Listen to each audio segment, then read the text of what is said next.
Hey, how you doing? Welcome to Unboxing with Marty. In today's video, I'm not going to unbox. What I wanted to do is talk about a product that I purchased a while back. I've been reading some stories about it. The stories are optimistic, and I hope they come true. Those of you might recognize this logo. Yeah, that's a Raspberry. This is a Raspberry Pi. Welcome to Unboxing with Marty. If you enjoyed this video, subscribe. Some people call these SBCs or single board computers. If you're a fan of the Raspberry Pi, you're well aware that there have been some pretty serious supply chain issues. What I've read, supply chain may be improving, so let's hope so. What I like about the Raspberry Pi is it runs on Linux. What I mean by Linux is Linux operating systems made for the Raspberry Pi. Where are you going to get one of those? You know, later on in the video, we'll see that the Raspberry Pi website will give you a good start on that. What was really cool about this is right here, if you look underneath here, you got this micro SD card right there. That's where you install your operating system. So right now I'm running the Raspberry Pi OS, but there are other OSs you can use to install on this. And what's really nice is if I decide to swap it out, really it's just a matter of pulling this micro SD card out, putting another compatible OS in there, and booting up, and you're ready to go. I'm pretty sure you'll want to get a better view than what you're getting through this clear case. So let's open this up and I'll let you take a look and get a better view. What we're looking at here is the Raspberry Pi 4 Model B. The heat sinks you see here were an add-on. They were not part of the original board. I'd also like to add that you can run the Pi without a case. You can run it on the board only. Still, the case adds protection. This Raspberry Pi has a quad-core processor. It's got 4 gigs of RAM. From left to right, you can see there's a USB-C port, but that port is for power only. You've got 2 micro HDMIs, audio port. You have 4 USB ports, 2 2.0 and 2 3.0, and an Ethernet port. Here you'll see the general purpose input-output pins. Another view of the board. Here on the underside is where you insert the micro SD card. Now that the Raspberry Pi is booted up, let's just explore the Raspberry Pi operating system. For example, this menu bar at the top, maybe you're uncomfortable with it up there, so it's very easy. We're going to move it to the bottom. Maybe this is a little more familiar for you. And what desktop wouldn't be complete without being able to change the wallpaper? Here's a couple examples.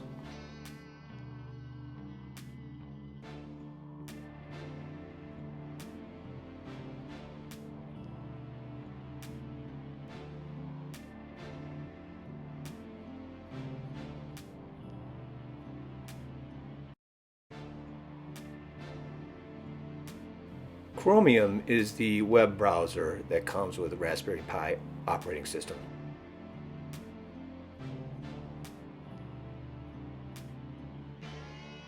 Chromium can access the Chrome Web Store.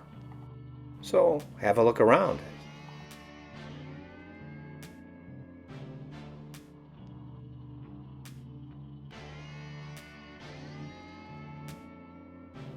If you want to learn about Raspberry Pi, go to the Raspberry Pi website.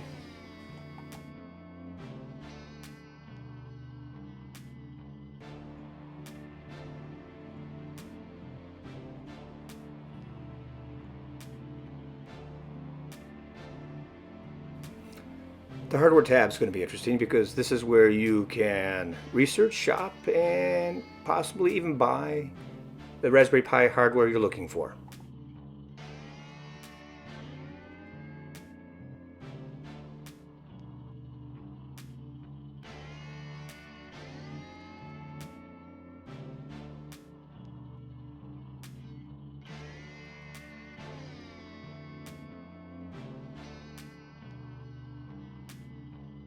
For example, I'm going to see if there are any Raspberry Pi 4 units available.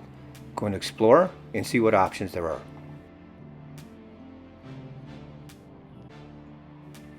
Here you're going to see a quick description of the ports of the Raspberry Pi 4.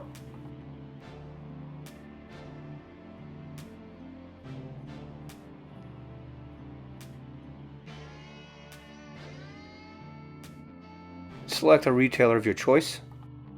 Here we see the 2 GB RAM model is sold out, but let's keep looking. Let's try the 4 GB. Okay, looks like we could add this to the cart if we wanted to. In that search bar in the upper right, I decided to type in Raspberry Pi Kit to see what else is available, because getting a kit might be easier if you're new to the Raspberry Pi. So a couple of options there.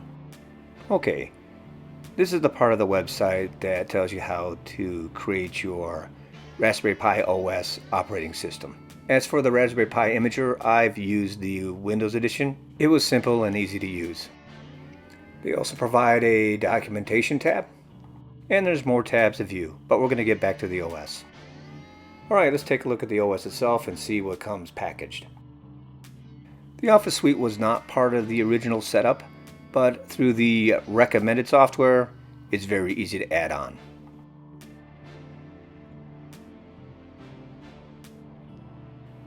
Here's an example of the word processor.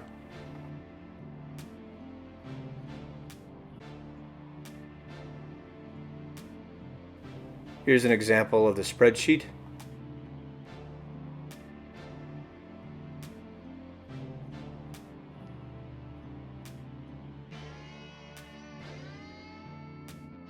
And we'll run through this list of installed applications. This should look familiar. This is the Imager that we saw on the Raspberry Pi website. Here you can select through a number of OSs to install to a micro SD card.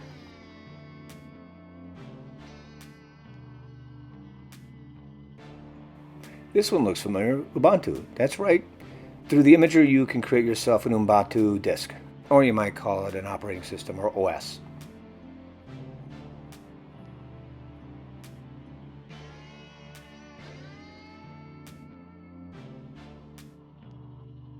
And here in recommended software is where I selected and installed the Office Suite.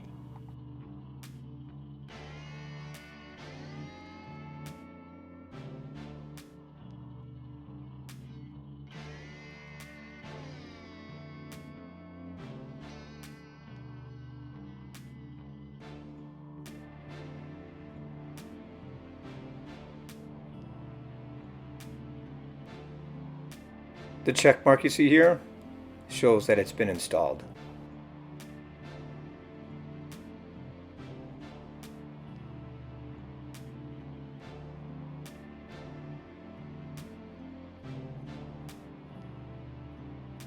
And here's where you can add and remove software.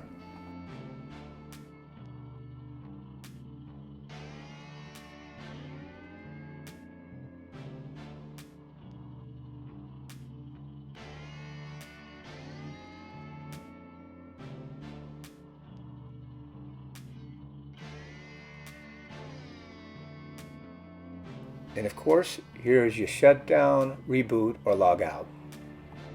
So I hope this gave you an idea of what a Raspberry Pi is and what you can do with it. It does make a really nice desktop. I'm not implying that this will replace your MacBook or your Microsoft Surface, but it does serve as a desktop. It's good for web browsing, and it's good for reading your emails and some basic computing needs. I hope you enjoyed this video, and if you found it as a benefit, please hit the like and subscribe buttons below. And as always, thank you.